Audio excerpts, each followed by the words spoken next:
ناظرین کرام، بہت سے لوگ دماغی امراض یا دنیا کے کاروبار میں خسارے کے باعث یا اپنے کسی قریبی عزیز کی موت کے صدمے سے اپنی عقل اور ہوش و حواس کھو بیٹھتے ہیں۔ بظاہر دیکھنے میں ان کی حالت اور اس مجذوب کی حالت جو تجلی الہی کو برداشت نہ کرنے کے سبب ہوش کھو بیٹھا ہو ایک جیسی معلوم ہوتی ہے، مگر دونوں میں زمین آسمان کا فرق ہے۔ ایک فرش پر ہے تو دوسرا عرش پر، مگر دونوں میں فرق کرنا اور پہچاننا کہ کون مجذوب ہے اور کون مجنون ہر ایک کا کام نہیں۔ عام دنیا دار لوگ تو ہر پاگل اور مجنون کو مجذوب الہی سمجھ لیتے ہیں اور ان کی خدمت میں لگے رہتے ہیں۔ اس میں بھی اللہ تعالیٰ کی بڑی حکمت ہے کہ ان لوگوں کے ذریعے ان پاگلوں کو آرام اور رزق پہنچتا رہے۔ ناظرین، شیخ عبدالعزیز دباغ رحمۃ اللہ علیہ کے خلیفہ علامہ احمد ابن مبارک نے ان سے سوال کیا کہ جس شخص کی عقل فتح و مشاہدہ سے سلب ہو جائے اور جس کی عقل کسی اور دنیاوی سلب سے چلی جائے تو دونوں کو کس طرح پہچانا جائے گا؟ تو آپ نے جواب میں فرمایا کہ جس شخص کی عقل فتح اور مشاہدہ کی وجہ سے سلب ہو جائے تو دراصل اس کی عقل سلب نہیں ہوتی، بلکہ وہ تو حق سبحانہ و تعالیٰ کے مشاہدہ میں غائب ہو گیا ہے، لہٰذا وہ ہر وقت اسی مشاہدہ کے سمندر میں غوطہ زن ہوتا ہے۔ مگر اللہ تعالیٰ کسی حکمت کی بنا پر اس کی عقل کو اس کی ذات سے جدا کر دیتے ہیں، اور جن لوگوں کی عقل کسی دوسری وجہ سے زائل ہوتی ہے تو وہ تو چوپایوں کی طرح ہیں، مگر اللہ تعالیٰ ان پر رحم فرمائیں گے اور انہیں جنت میں داخل کریں گے۔ یوں سمجھو کہ وہ ہیں تو چوپائے مگر انسانی شکل میں ہیں، اس لیے اللہ تعالیٰ ان کی قابل احترام صورت کی وجہ سے جس پر اللہ نے اپنے انبیاء اور رسولوں کو پیدا کیا ہے ان پر رحم فرمائیں گے تاکہ وہ چوپایوں کی طرح مٹی نہ بن جائیں۔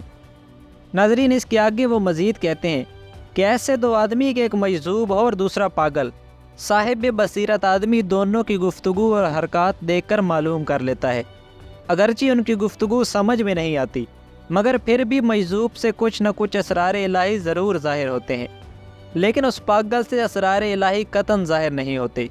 دوسرے یہ کہ مجذوب کی روح ہمیشہ خوش اور مطمئن دکھائی دیتی ہے، اور مجنون کی روح ایسی معلوم ہوتی ہے کہ جیسے کوئی شخص سر جھکائے بیٹھا اپنے غموں کے متعلق سوچ رہا ہو۔ معزز ناظرین، مغلوب الحال لوگوں کی 3 بڑی شاخیں ہیں، جن میں پہلی مست ہے، دوسری مجذوب اور تیسری قلندر۔ جو شخص ان میں سے کسی گروہ میں چلا گیا وہ نہ تو آگے ترقی کر سکتا ہے نہ کسی دوسرے گروہ میں منتقل ہو سکتا ہے۔ ناظرین، پہلی قسم مست کی ہے، اور مست کی کیفیت بلا واسطہ ہوتی ہے۔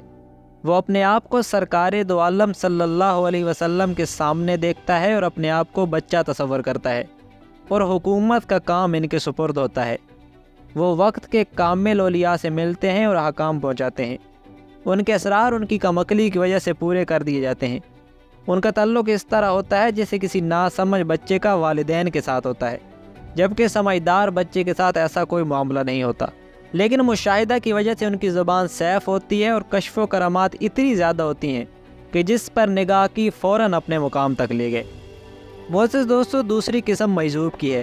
مجذوب اللہ پاک کو دیکھتا تو نہیں لیکن جمال الہی کی تجلی میں ہر وقت محو رہتا ہے، اور فرض کی ادائیگی کے وقت سے ہوش آ جاتا ہے تو یہ آبادی سے ہٹ کر نماز پڑھ لیتے ہیں۔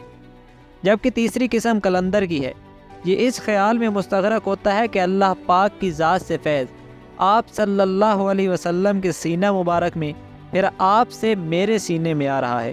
اس کی یہ حالت چونکہ ہلکی ہوتی ہے اس لیے یہ زیادہ تر ہوش میں رہتے ہیں۔ ناظرین، مست جمال رسول صلی اللہ علیہ وسلم کے پروانے ہیں، جبکہ مجذوب ذات جمال الہی کی، اور قلندر ان دونوں کا مرکب ہوتا ہے۔ ناظرین، اگر آپ کو یہ ویڈیو پسند آئی ہو تو اسے لائک کریں اور اسے اپنے دوستوں تک شیئر کریں، اور مزید ایسی ویڈیوز کے لیے ہمارے چینل کو سبسکرائب کر لیں۔ آئندہ آنے والی ویڈیو تک ہمیں دیں اجازت۔ اللہ حافظ۔